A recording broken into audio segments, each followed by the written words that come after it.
Welcome back to Street Smart. President Obama is getting down to business with his new panel on jobs and competitiveness. He met with the group, outside advisors, that is, today to talk about concrete ideas for creating jobs. The panel includes business executives, economists, and representatives of organized labor union guys. Emily Chang joins us from San Francisco, where she'll be speaking with one of the members, AOL co-founder Steve Case. Emily? That's right, Matt. And this panel also includes, I should mention, a number of other technology heavyweights like Intel CEO Paul Otellini, Facebook COO Sheryl Sandberg, venture capitalist John Doerr. AOL co-founder Steve Case joins me right now from the White House, having just got out of meetings there all day long. He'll tell us more about what the president wants. Steve, great to have you with us today. Good to be back. So President Obama has said he wants concrete ideas from everyone who's on this panel. What is your number one idea?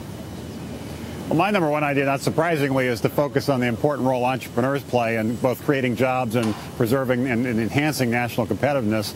And it's been a great week, as I was with the president on Tuesday in Cleveland with pretty much the whole cabinet and his senior economic team focusing on the role of entrepreneurship. If you look at the statistics from the Kauffman Foundation and others, over the last 25 years, 40 million jobs have been created by startups, and all the net job growth has come from that sector. So, of course, you got to focus on big business. Of course, you have to focus on small business. But the real leverage and the real focus for me with the Startup America effort and my role on this council is going to be on those high growth companies that are the big job creators and also the big source of innovation to preserve and enhance our national competitiveness.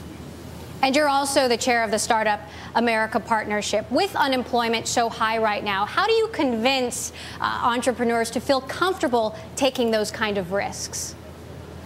Well, entrepreneurs always are willing to deal with risk, but I think we do need to create an atmosphere, an environment with some incentives, and there's some number of tax things that could be looked at there, but also giving the tools, the resources. Mentorship, we think, is very important. Trying to accelerate the growth of the entrepreneurial ecosystems in regions around the country, we think, is very important.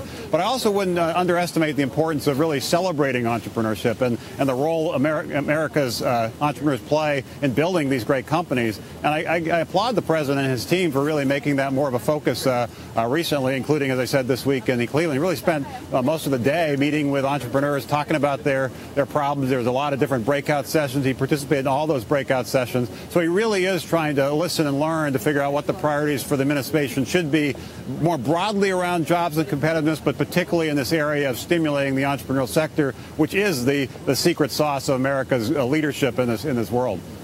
And the president recently had that big meeting right here in Silicon Valley with these technology leaders. How big a role do you think technology is going to play in creating jobs here in the United States? Well, technology obviously is a huge part of that, and the meeting he had in Silicon Valley is an example of that. You mentioned some of the other people on this committee bring that perspective as well. But we don't want to just limit this to technology. We don't want to just limit it to certain segments or certain regions like Silicon Valley. We really need to be a national effort, and creating these or expanding these entrepreneurial ecosystems in cities and across the country and in areas other than technology, I think will also be important. But certainly I can't underestimate the importance of technology. Is where I focused most of my career, and that will be important. But there are a lot of entrepreneurs who are creating a lot of exciting products and services that are creating a lot of jobs in a lot of things other than technology. We're certainly seeing Wall Street now getting more and more interested in investing in technology. Is that because it's the best hope for innovation in this country?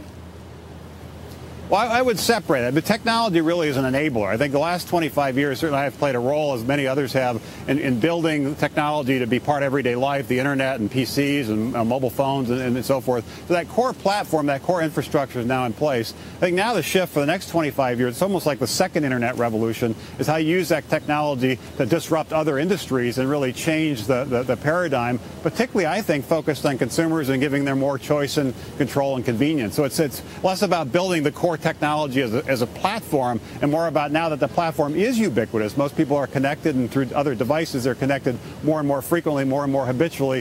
What other things can you do in healthcare, for example, and many other sectors using that now that it is such a part of everyday life? So I think that does create a lot of opportunity, and technology will continue to be a real driver, a real disruptor, a real creator of jobs and creator of innovation and competitiveness. But as I said earlier, we don't want to limit this focus just to technology. However important important is, there are many other sectors of this economy that also could benefit from a focus on jobs and competitiveness. Steve, it's Matt Miller here in New York. Where else is the great hope? I mean, the president obviously has a goal of doubling exports in 5 years. A lot of people are starting to talk about service entrepreneurship. I mean, where else are you looking here as far as sort of the big grab bags for jobs?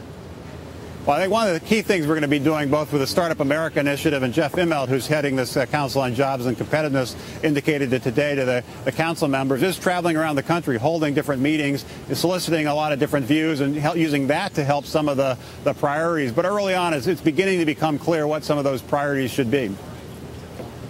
How big an issue were corporate taxes at today's meeting, and do you think any real action would be taken to lower the rate there? It was a topic and did get a fair amount of discussion, and I think the administration actually is genuinely trying to understand what the alternatives there, more generally in terms of corporate taxes, and also things that might be able to be done with tax incentives to drive more investment. So it's definitely one of the topics on the table. Regulation was another topic on the table. Infrastructure. There are a variety of different things that are first meetings, so we're just kind of getting organized and getting focused and starting to set the priorities. But I thought it was a very good first discussion, and I was pleased that the president and his senior economic advisors and cabinet leaders were part of that the discussion. So I think we're off to a good start. But there's clearly a lot of work to be done. This is really the first day of a long-term effort to try to make sure the nation focuses more on jobs and competitiveness. My role, as I mentioned, really is more the voice of the entrepreneur through the effort of Startup America in particular. All right, thank you so much. AOL co-founder Steve Case from the White House. Great to hear from you today.